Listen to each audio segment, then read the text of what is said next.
मालिक का निवास वहां होता है जहां निर्विकार प्रेम होता है। मालिक के लिए उस घर के प्रति आदर होता है जिस घर में स्त्री का आदर घरवाले करते हैं। मालिक तब तृप्त होता है जब पति पत्नी आधा निवाला एक दूसरे को खिलाते हैं और फिर आधा खुद खाते हैं। गुरुदेव, मालसापति, श्यामा, पति पत्नी का आपसी प्रेम, आदर, श्रद्धा, विश्वास, ये सब एक प्रकार की तपस्या ही तो है जो मालिक को प्रसन्न करने के लिए की जाती है। एक साधु से एक आदमी ने पूछा, साधु जी, कहते हैं हर इंसान के भीतर एक पशु रहता है, क्या आपके अंदर का पशु कभी जागृत हुआ है? क्या आपके दिल में विकारों का तूफान मचा है? ये सुनते ही साधु हंस पड़ा और फिर उस आदमी से कहा, तुम्हारे सवालों का जवाब बताने से पहले ही मैं तुम्हें यह बताना चाहता हूं कि मैंने तुम्हारे हाथ की रेखाएं देखी हैं और पढ़ी भी हैं। तुम दुर्भाग्यशाली हो क्योंकि तुम्हारी जीवन रेखा ग्रसित है और आने वाले 3 दिनों में तुम्हारी मृत्यु होने वाली है। आदमी डर जाता है, कहता है केवल 3 दिन है।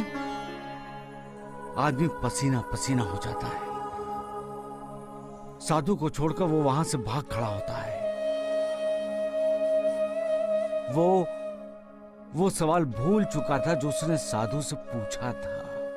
साधु 3 दिनों तक उस आदमी की प्रतीक्षा करता रहा, लेकिन वो आदमी वापस ही नहीं आया।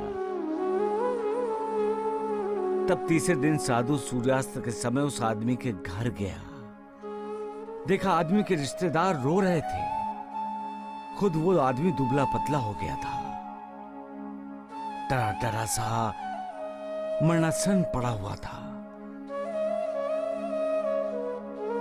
साधु ने उससे पूछा, एक बात बताओ, इन 3 दिनों के भीतर तुम्हारे अंदर जो छिपा हुआ पशु था, क्या वो जागृत हुआ? क्या विकार जागृत हुए? क्या तुमने पाप किए? तो आदमी ने कहा होगा, मृत्यु आने वाली है। इस विचार से किसी के मन में किसी तरह का पाप, कोई विकार कैसे जागृत हो सकता है साधु? हाँ गुरुदेव, उस आदमी ने यही कहा था। हाँ। और साधु ने क्या कहा? साधु ने कहा, बेटे, तुम्हारी मृत्यु अभी नहीं होने वाली है। तुम्हारे सवाल का जवाब देने के लिए मैंने ऐसे ही कह दिया था। मृत्यु तो हर किसी को आनी ही है, किसी को आज, किसी को कल, किसी को परसों। तो फिर ये पाप क्यों करना? विचारग्रस्त क्यों होना? मृत्यु आनी है ये समझने के बाद ही मालिक का नाम स्मरण क्यों?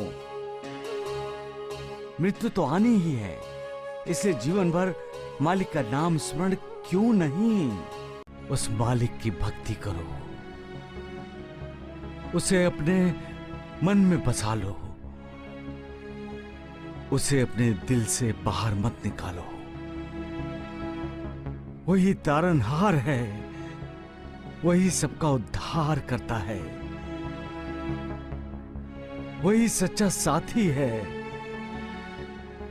उसका साथ कभी मत छोड़ो, वो तुम्हारा साथ कभी नहीं छोड़ेगा। सबका मालिक एक। गुरुदेव, जिंदगी का अटल सत्य मृत्यु है, इसे हम कैसे नकार सकते हैं?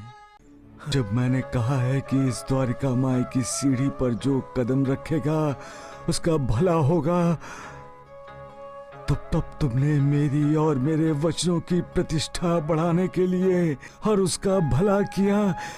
जिसने इस द्वारका माई की सीढ़ी में कदम रखा है,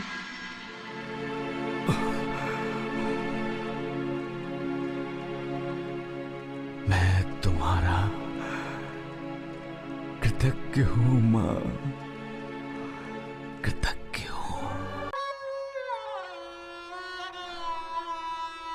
सबका मालिक एक